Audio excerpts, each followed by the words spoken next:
news going on around about Xbox the last couple of days. It turns out that yesterday gave us a lot of information as to what's been going on with the Xbox handheld, and especially what's been going on with the pricing of the ROG Ally. Now, all of this is in fact still a rumor been going around, but I do want to bring up a couple of things that may line up as to what happened and why the Xbox ROG Ally X is in fact the way it is, priced at $1,000, and even then, what's been going on with AMD and the possible future of basically just every console happening now in the gaming space. You see, all this goes back to about last year when Windows Central reported this.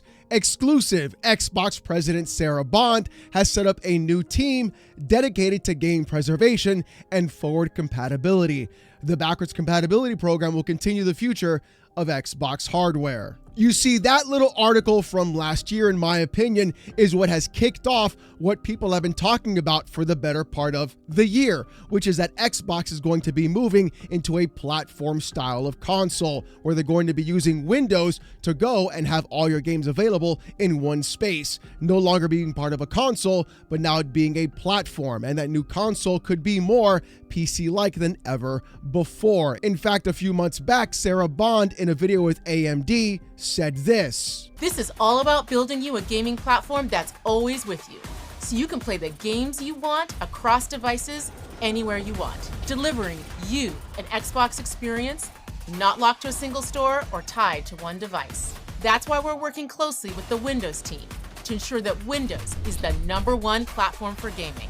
That's right, that entire thing could lead to Windows being the platform of choice for video games, having the ability to go through and play all of your old digital library on one specific platform, and then having Windows power all of that in the past and in the future, meaning that backwards compatibility between actual types of hardware wouldn't be a factor, and it no longer is part of being a console, but instead being more of a platform. And we also talked about this yesterday as well, how Steam is pushing Proton and even Linux to take more chunks out of Microsoft's, dare I even say, monopoly in the space of an operating system. And that's going to be, in my opinion, where the real fight is going to be had, because all of this in fact came to a head when Xbox and Phil Spencer were asked about a specific handheld.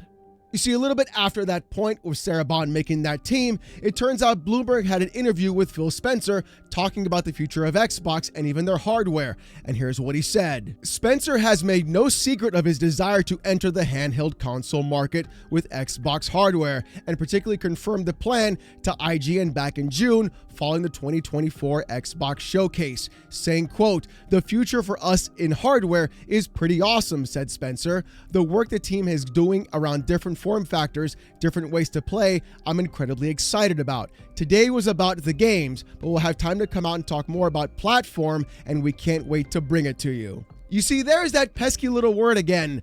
Platform, especially though the ability for Xbox to get into the handheld market and provide you a platform to play all of your games. Are the pieces starting to line up? Increasing forward compatibility, working on backwards compatibility through Windows, making Windows the best place to play. Phil Spencer talking about platforms and handhelds. Exclusive, Xbox's first-party handheld has been sidelined for now as Microsoft doubles down on Canon and Windows 11 PC gaming optimization.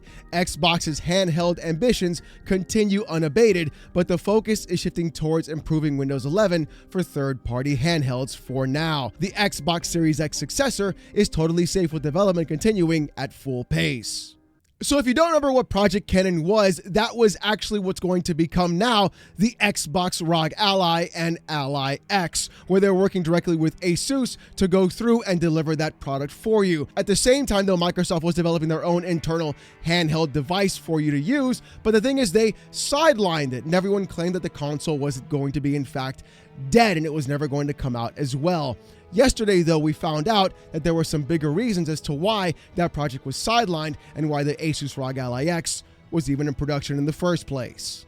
According to Insider Gaming, Xbox's dedicated handheld was canceled because AMD required 10 million units, it's claimed.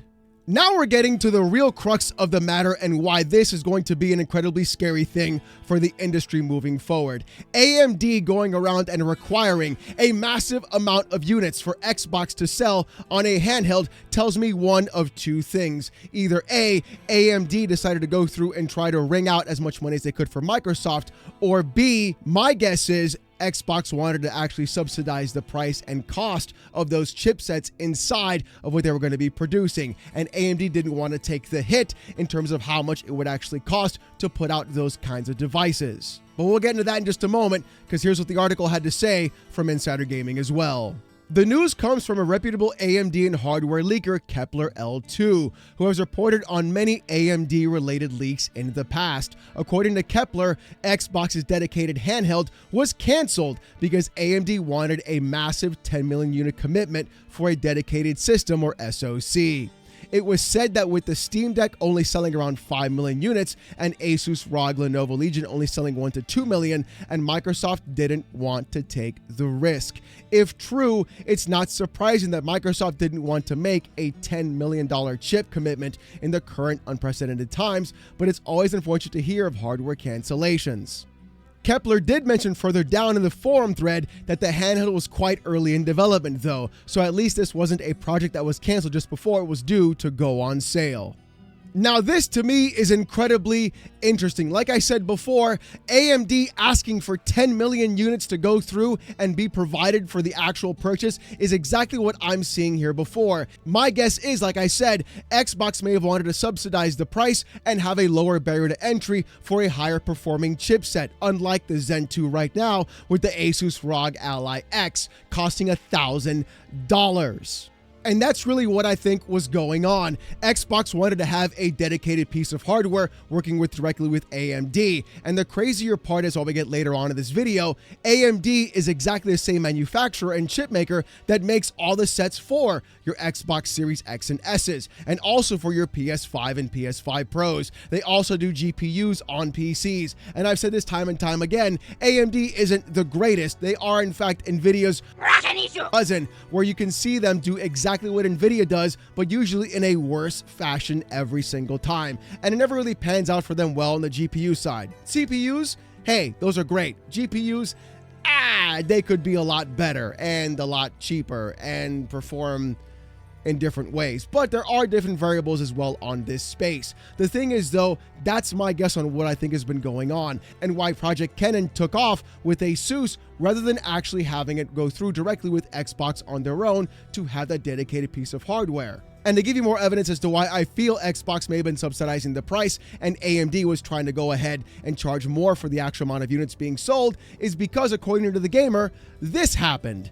Microsoft reportedly discussed making the Xbox ROG Ally cheaper, but it didn't work out. Earlier this month, Xbox era's John Clark claimed that word on the ground at Gamescom was that Microsoft and Asus had postponed the ROG Ally price reveal to discuss reducing the cost of the backlash to the leaked figures. However, it was just announced that the handheld will retail at $599 and $999, even more expensive than early reports had suggested. Some have cast doubts on Xbox era's claims in light of this news, but Insider Gaming editor-chief Tom Henderson has corroborated them, arguing if you were even remotely connected with the industry, you'd know that this was in fact true at the time, but they obviously couldn't do it for whatever reason. I think that reason is one thing and one thing only: absolute unequivocal cost. I really feel like companies like Asus are starting to make a very thin margin on every single Ally X sold, especially on the Zen 2 Extreme chipset. People have been very critical of me lately, especially when I was talking about the actual price for the ROG Ally and the Ally X. I felt that they should be, in fact, a lot cheaper than they actually are. Some of those responses and criticisms were that the Zen 2 Extreme chip costs quite a bit of money to make, which my response is, I don't really care. And clearly, I still don't care. I'm going to double down on that one, unfortunately.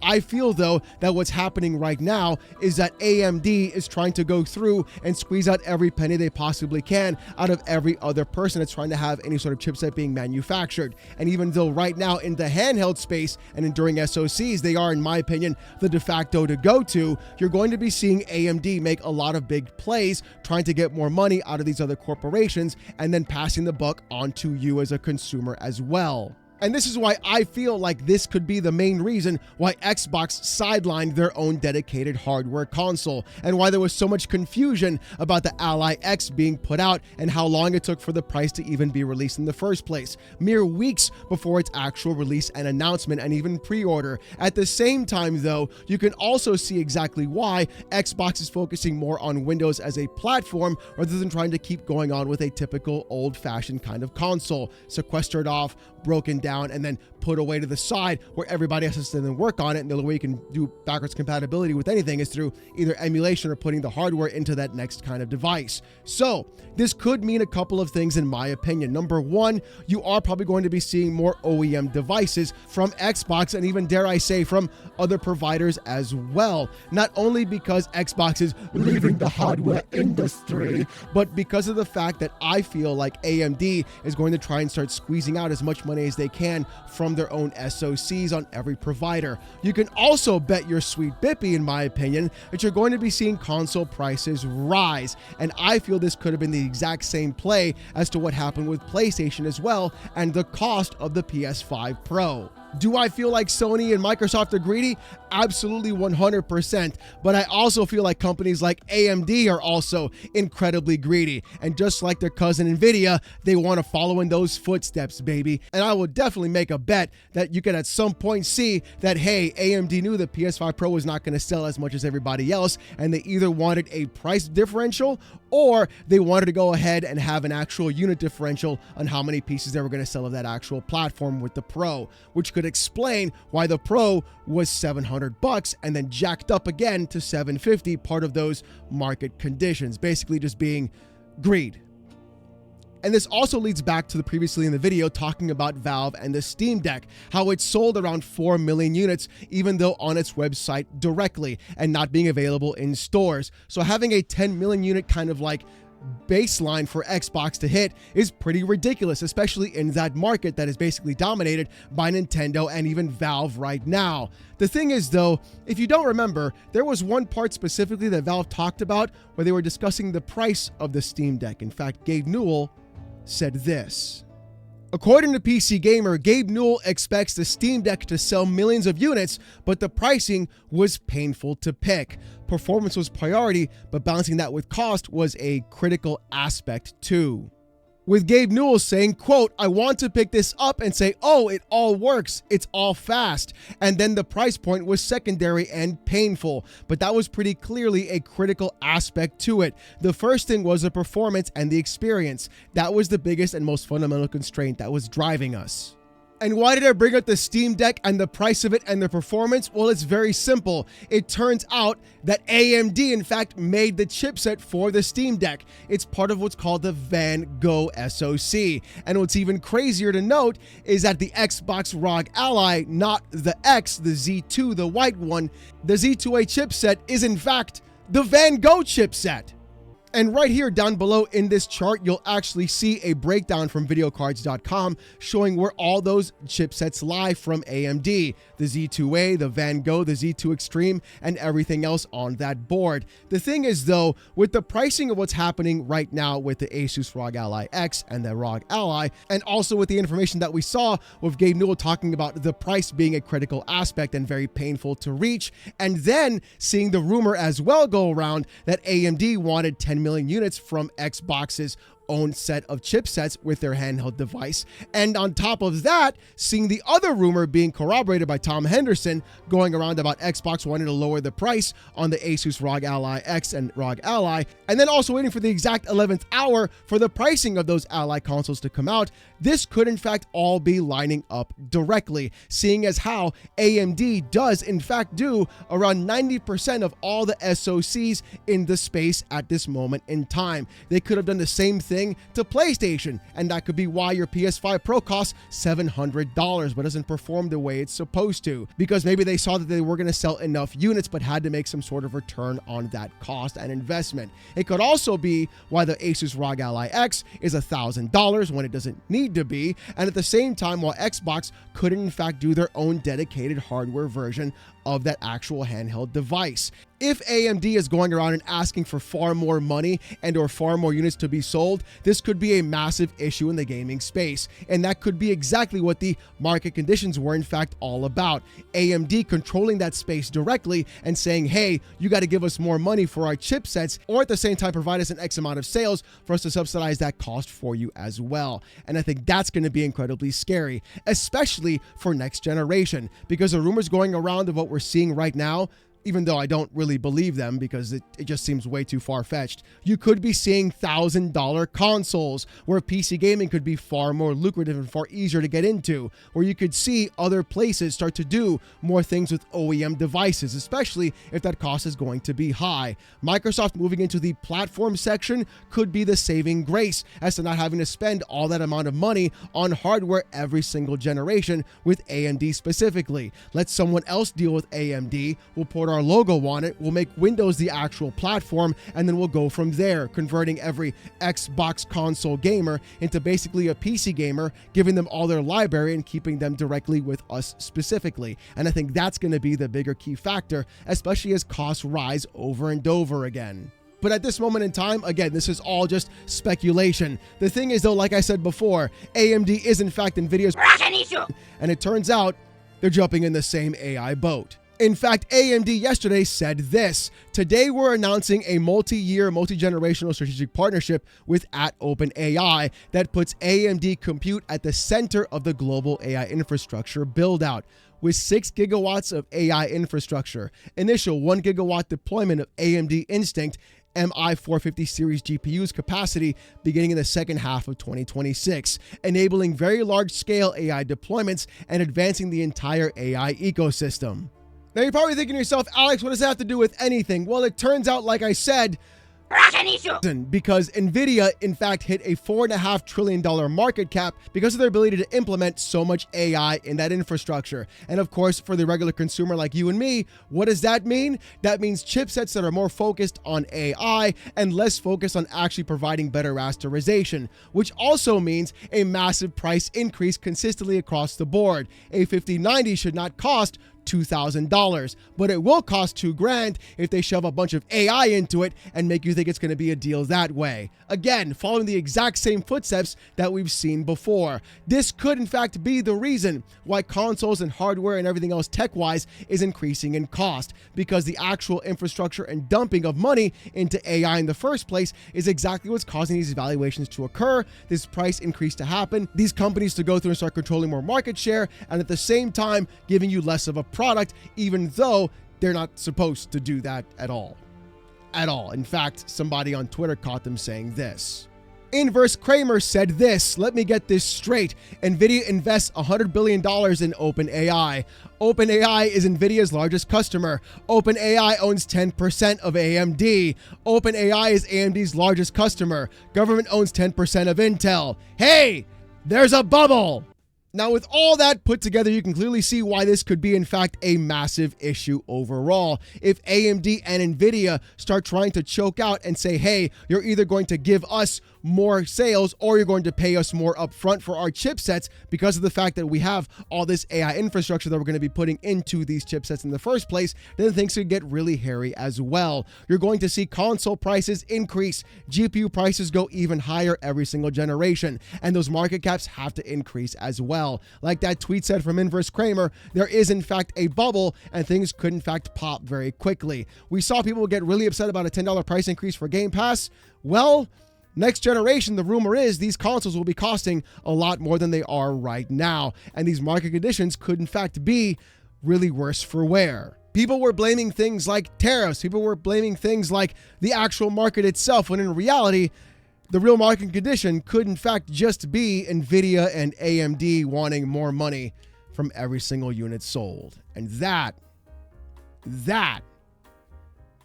is even scarier than anything else you could honestly imagine. But let me know what you guys think about this in the comments section down below. Do you think this is why the Xbox handheld was not released and why Xbox went instead with Asus for that manufacturing process?